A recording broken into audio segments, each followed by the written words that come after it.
کہا جاتا ہے کہ ایک زمانے میں ایک بادشاہ تھا جس کے پاس دنیا کی ہر طاقت موجود تھی، سونا چاندی، لشکر، محل، غلام، خادم، سب کچھ۔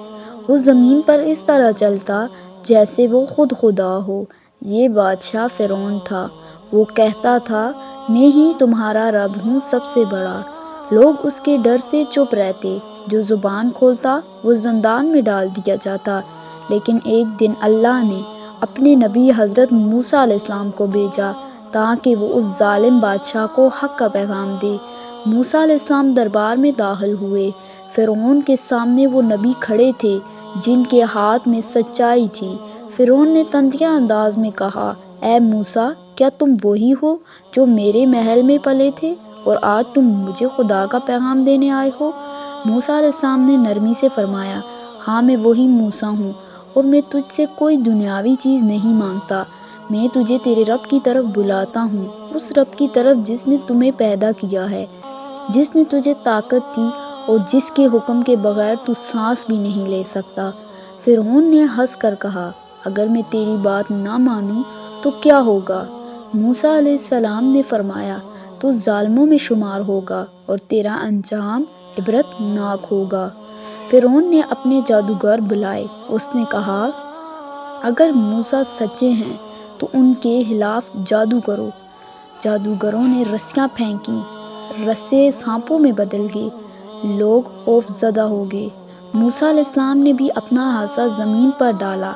اللہ کے حکم سے وہ بھی ایک عظیم اژدہا بن گیا اور اس نے تمام جھوٹے سانپوں کو نگل لیا۔ سارا دربار حیران رہ گیا۔ جادوگر جو سب سے زیادہ فرعون پر ایمان رکھتے تھے، سب سے پہلے ایمان لے آئے۔ انہوں نے کہا، ہم موسیٰ علیہ السلام اور ہارون علیہ السلام کے رب پر ایمان لاتے ہیں۔ فرعون غصے سے چیخ اٹھا، میں تمہیں سولی چڑھاؤں گا، تم نے میرے رب کے سوا ایمان کیسے لائے؟ لیکن جادوگروں نے کہا، تو جو چاہے کر لے، ہم اب اپنے رب کی طرف لوٹنے والے ہیں۔ وقت گزرتا گیا، فرعون کے زمین پر ظلم بڑھتا گیا۔ بنی اسرائیل پر ظلم، قتل حد سے زیادہ بڑھ گئے۔ آخر کار اللہ تعالیٰ کا حکم آیا، اے موسیٰ، اپنے لوگوں کو لے کر نکل جاؤ، ہم تمہیں نجات دیں گے اور فرعون کو سزا۔ رات کا وقت تھا۔ موسیٰ علیہ السلام اپنی قوم کو لے کر مصر سے نکل گئے۔ جب فرعون کو خبر ملی تو اس نے اپنی فوجوں کو حکم دیا، ان کا پیچھا کرو، میں انہیں جانے نہیں دوں گا۔ موسیٰ علیہ السلام اپنی قوم کے ساتھ سمندر کے کنارے پہنچے۔ آگے سمندر، پیچھے فرعون کی فوج۔ قوم نے ڈر کر کہا، اے موسیٰ، اب تو ہم پکڑے گئے۔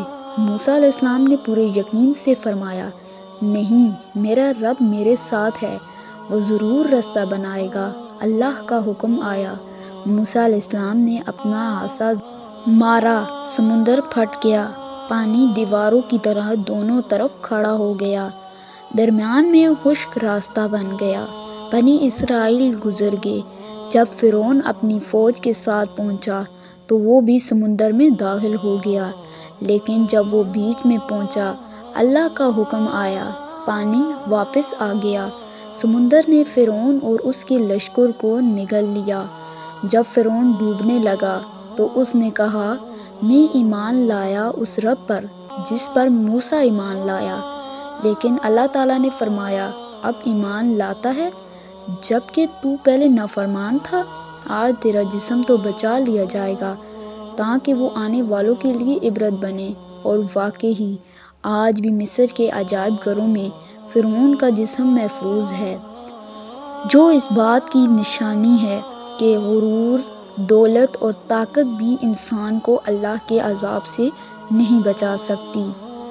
یہ کہانی ہمیں یاد دلاتی ہے کہ اللہ کے مقابلے میں کوئی طاقت نہیں جو اپنے آپ کو بڑا سمجھے۔ جو لوگوں پر ظلم کرے، جو حق کو جھٹلائے، اس کا انجام ہمیشہ رسوائی ہوتا ہے، اور جو ایمان، صبر اور یقین رکھے، اللہ تعالیٰ اس کے لیے سمندر میں بھی راستے بنا دیتا ہے۔ اس طرح کے اور واقعات کے لیے ہمارے چینل کو سبسکرائب کریں۔